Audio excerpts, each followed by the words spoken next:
Ilu Abba Bora Tahu dapat kanani, tahu sifatan kanan simatu, gadi basu kahasan gadi, kahasan nani.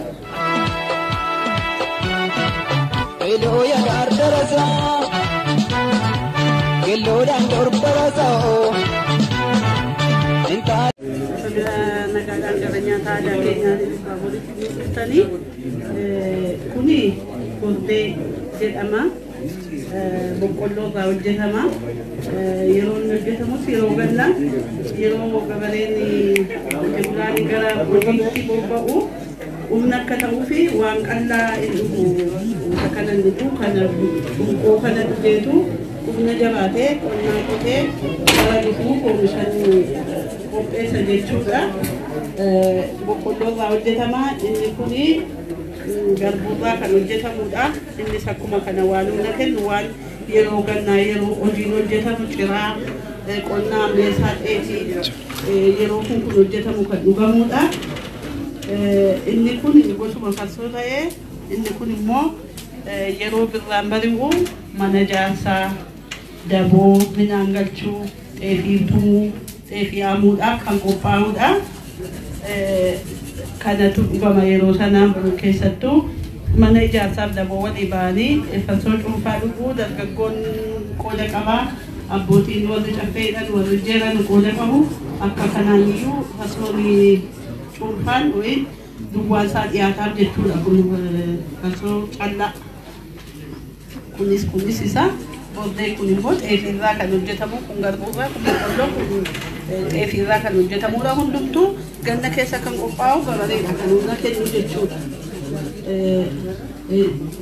Inni biraa bulbula kuni bulbulli kun damma qulqulluurraa damma qeedhaa hidhame gaaburra hidhatee qopheeffatee kan keeyatu dheebuudhaafis ta'ee keessummaafis kan qophaa'u mataa isaatiifis ijoollee isaatiifis kan qopheeffatudha. Kuni damma qoricha ta'uu danda'udha. Damma diimaadha. Kun immoo adii waan adda addaatiin nyaatamuu kan danda'udha. Kuni aannan qulqulluu aannan amma ilmame jechuudha. Utuboo san naqin abbaan haati ijoollee seetiifis abbaa manaatiifis waa kana fedhii qabaannaan kennuun dandeessi. Keessattuu ijoolleedhaaf humna waan ta'uuf akkuma ilmameen kennama. Kun immoo araqee jedhama. Qulqulluu midhaanirraa hojjetama. Akkaataan inni hojjetamu akka qaba. Afuura keessa bahee afuurri sun calalamee gara foddaatti masaabaa keessa bahee gadi bu'eetu araqeedha. Dhugaatii aadaa biyya keenyaati. Inni kun caccabsaadha. Dammarraa hojjetame xeefii diimaa dammaan kan hojjetamedha. Kun hancooteedha. Hancooteen gosa sadii ta'ee hojjetamuu danda'ama. Qurqurriin ta'a lanqaxamee nyaatama dhadhaan makamee affeelli isaa akkasumatti cuffatama. Inni kun kanaa wajjin kana deemudha. Kan kanaa wajjin dhugamu. Inni kanaa wajjin gara sana jira. Danfisaa finsoosoo jedhamee baaqelaadhaa wajjin duwwaasaa akaayiidhaa wajjin kan dhugamudha. Inni kun garbuu kanaa wajjin kan dhugamudha. Kun immoo aannan ammaraasee dhadhaa keessaa baafattee dubartiin bulluqsaa daakkattee marqaatti tolchamee akkasitti nyaatama jechuudha. Nyaata aadaati.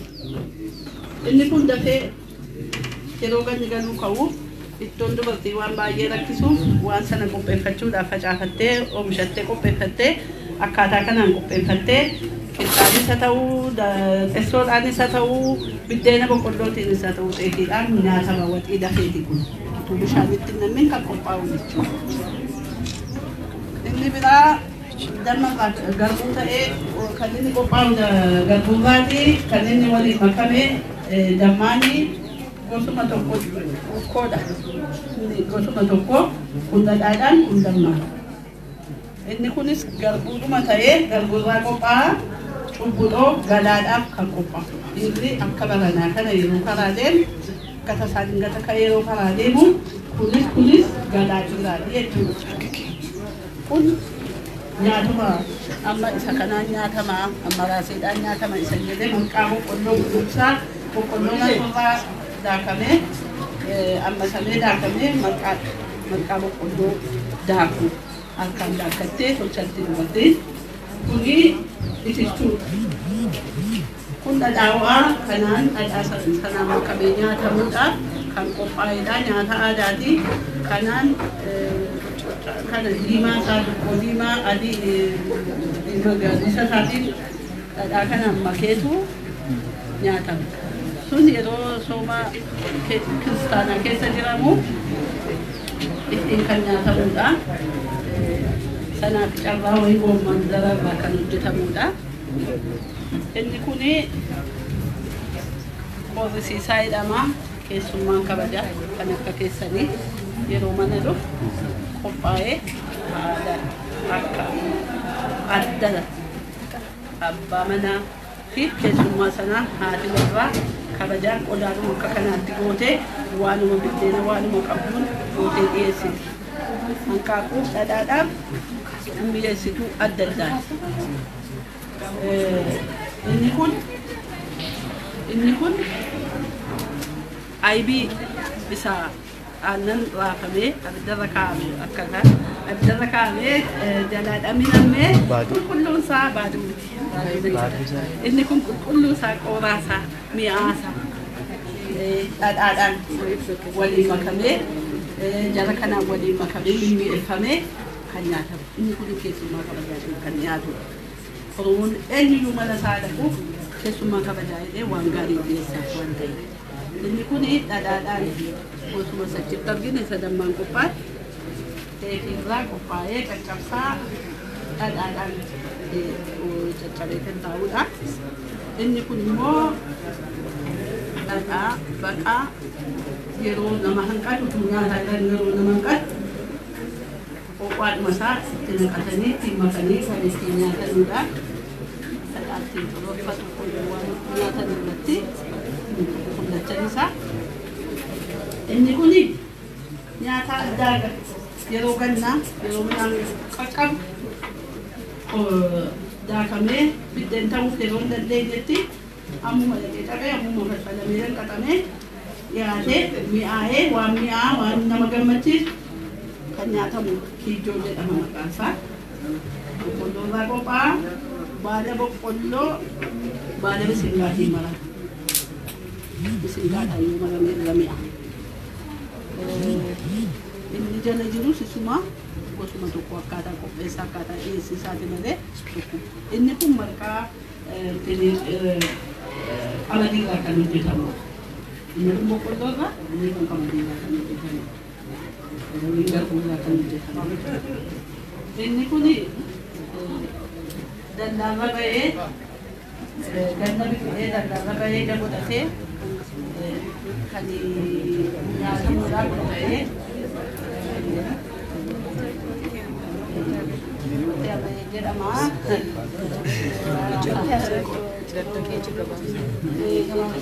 jedhama. Hundumaafuu nyaata mi'aa nyaata aadaa nyaata biyya keenyaa. Nyaata biyya keenyaa nyaata aadaati kuni buqqee baqaqsanii kositti darbatamaa waggaarraa immoo nyaata ta'e ol deebi'ee gala. Nyaata aadaa nyaata bareedaa nyaata waan adda gurtatee qabu waan ta'eef buqqeedhaan affeelamee si nyaatamaa waliin tolfamee nyaatama. Inni kun daabboo qamadii irraa hojjetamudha. Inni kun garuu isee